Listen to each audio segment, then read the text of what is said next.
right, we've got this motor here ready to split. We've pulled 11 Allen bolts, and we just loosened all these, so these are all ready to come out. There's 11, 2, 4, 6, 8, 10, 11. So you want to make sure you get all those out. Those can be a little challenging, especially if your motor's dirty. It's a little bit harder to see those.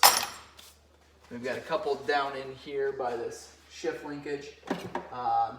That can be a little bit more of a challenge to get out, but you want to make sure all of them are loose and can pull them out, and then we will get ready to split this. Now, this one's got a break in the case, so we don't have to be very careful how we take it apart, but I'll just kind of demonstrate how to do it here. And you want to make sure you don't ever pry on the case in an area where that gas is going to sit. It's an aluminum case, so just don't want to break that case when you're pulling it apart if you're tapping on it. But what you can do is what I like to do is put a little pressure on this side and then just kind of tap. A lot of times that'll break that center gasket seal. And you'll hear a difference in tone when that is free. So we've got the case there. I like to pry in the spots where they mount.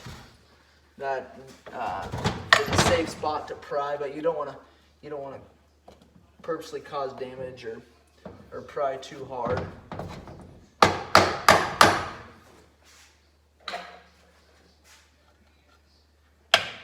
Looks like there's 3 spots on this case where you can do that too.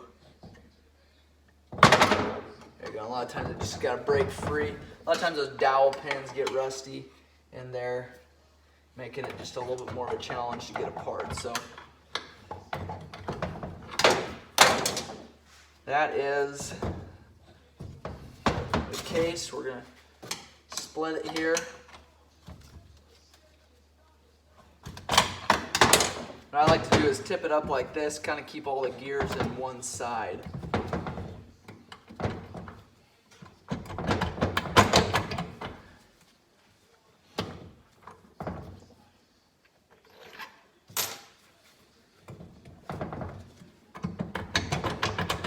Sometimes that's not possible. They'll kind of go wherever they want to go, but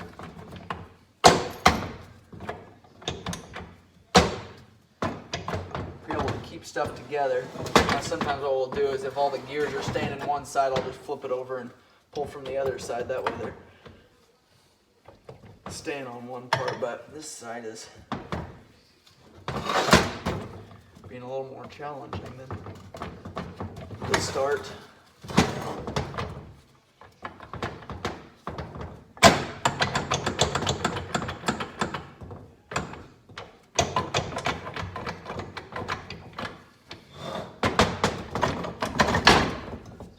That case is split now.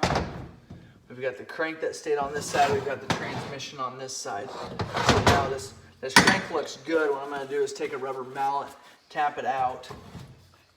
Sometimes those bearings will come with it. Sometimes it'll be on its own. But we've got your linkage here that we can pull out.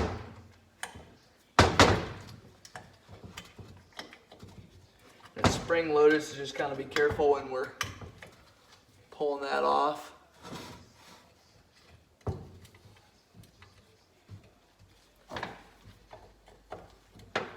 And you just kind of have to twist it off. There's like ones that's flat on one side and grooved, so pulling that off, just be careful. And then we've got your shift drum here. We've got a shift arm here on this side. To pull that shaft out, a lot of times you can just kind of pull those forks out. Same way with this side. This side's sticking a little bit. If we grab maybe some pliers and pull that out, and that'll allow us to pull that fork out. Shift drum right here.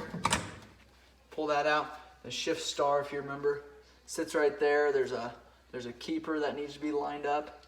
You want to make certain that keeper is lined up and solid.